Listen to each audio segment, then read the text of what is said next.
palavra chakra vem do sânscrito e significa roda de luz, também conhecido como centros vitais, fulcros energéticos ou centros de força. Geralmente são visualizados por videntes e clarividentes como campos em forma de redemoinhos, com a aparência de uma flor, com pétalas irradiantes e coloridas. O nosso corpo é regido por esses centros, que vibram em sintonia uns com os outros ao influxo do poder diretriz da mente, estabelecendo um veículo eletromagnético no qual o pensamento vibra em circuito fechado antes de exteriorizar-se. Cada célula do nosso corpo pode ser considerada um motor elétrico ou diminuto centro vital. O complexo humano é formado por centenas de chakras, que são classificados como mínimos, menores, maiores, secundários, principais e primordiais.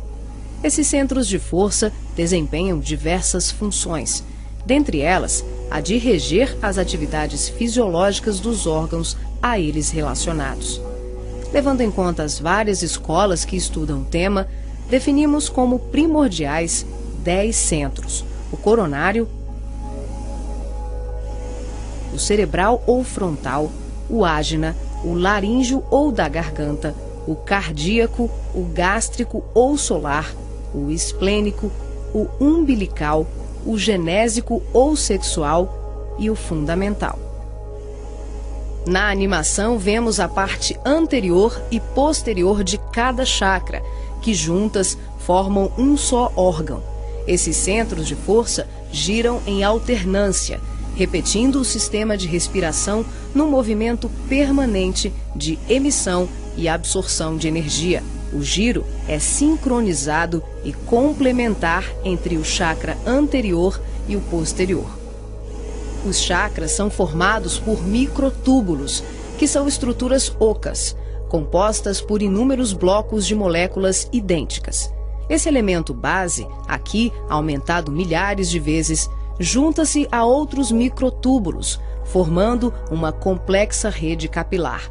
São microtúbulos menores que se inserem em microtúbulos maiores, num processo sucessivo. São justamente esses microtúbulos de diversos tamanhos que dão ao chakra a aparência de pétalas. Aqui vemos um exemplo dos microtúbulos maiores.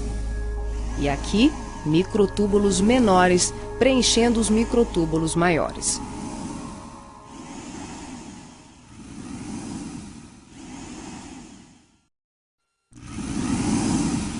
Vemos agora os chakras relacionados aos seus respectivos órgãos.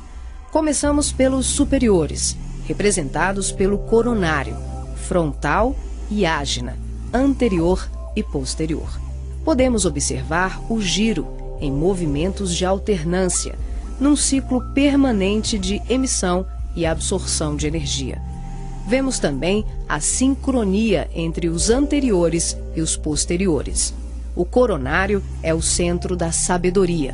Tem responsabilidade direta sobre as funções psicológicas, cerebrais e espirituais. Alimenta as células do pensamento e é o provedor de todos os recursos eletromagnéticos indispensáveis à estabilidade orgânica. É o centro de mais alta frequência. Na animação, o chakra ágina, responsável pelas percepções visuais, vidência e clarevidência, aparece na sua parte posterior da mesma maneira que o frontal. Na verdade, eles se juntam, formando um só chakra, localizado na parte posterior da nossa cabeça. É aqui que o cordão de prata é inserido. O frontal é o centro da mente. Responde pelas funções da visão, da audição, do olfato e ainda administra o sistema nervoso central. É responsável também por uma vasta rede de processos da inteligência, que dizem respeito à palavra, à cultura, à arte e ao saber. O chakra laríngeo é o centro da expressão, regula a fonia, o sistema respiratório, o processo digestivo inicial, a pressão arterial e corresponde-se com as glândulas tireoide e paratireoide. O que na imagem se assemelha a uma pétala são os microtúbulos dos mais variados tamanhos. Eles giram em um processo sincrônico, sempre de forma complementar. O cardíaco é o centro do sentimento. Vemos a sua feição posterior e anterior. Ele sustenta os serviços da emoção e do equilíbrio geral.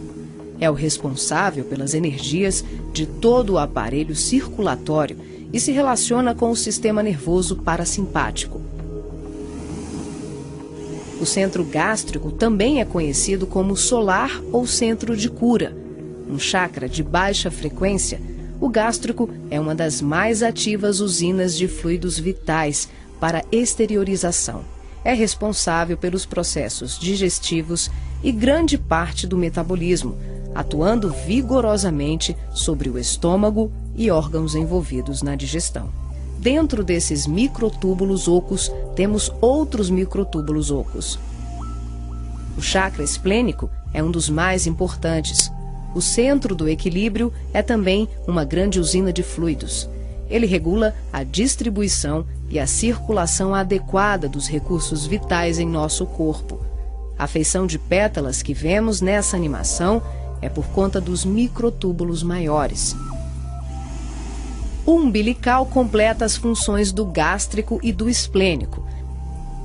Na sua parte posterior, ele é menor. Nós ampliamos para demonstrar de forma clara como esses chakras se interagem. O genésico, conhecido também como chakra sexual, é o centro das formas e elevação. Exerce grande importância nos processos genésicos. Elabora densos campos fluídicos que, quando bem canalizados, podem propiciar vigorosos potenciais energéticos no campo do amor e da criatividade. O chakra fundamental trabalha como se fosse o posterior do coronário. Ele está na base inferior da coluna vertebral, na região do períneo, entre o ânus e os órgãos genitais. Forma, junto com o genésico e o básico, uma tríade, tão importante como o coronário, o frontal e o ágina. Integrado ao genésico, esse centro trabalha principalmente na captação de energias vindas da Terra, oriundas dos raios gama, da água e dos metais.